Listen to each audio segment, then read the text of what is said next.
In a mud house with a leaking roof, a young girl named Ngozi washed her mother's hands with tears instead of water. Her father had died, the yam barn was empty, and the future felt like a locked door.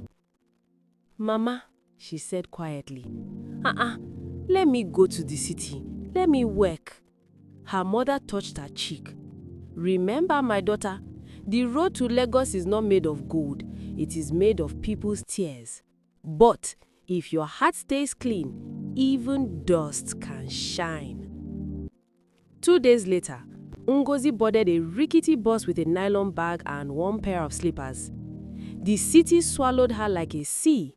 She became the new maid at house number 14, a mansion owned by Madame Clara, a wealthy trader whose voice could silence thunder.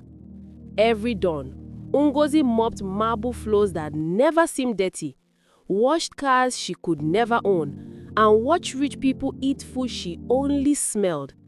But deep inside her, a quiet fire burned. One day, she promised herself, "I will not be the one opening the gate, I will be the one they open it for." Years passed. Ngozi's hands grew calloused, but her heart stayed gentle. She learned how Madame Clara bargained in the market, how she spoke to her customers, how she smiled only when she was winning. Ngozi watched, learned, and stored everything in her heart.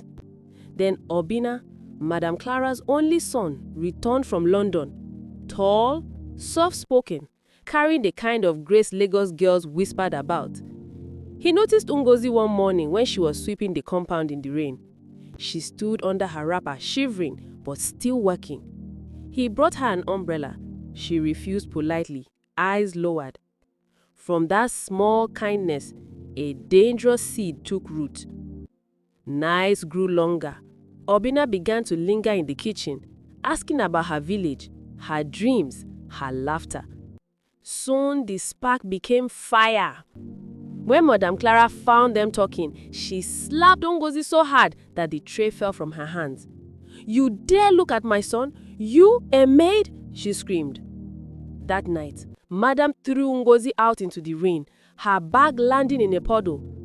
Ngozi stood trembling by the gate of number 14, the same gate she had opened for years, now closed against her.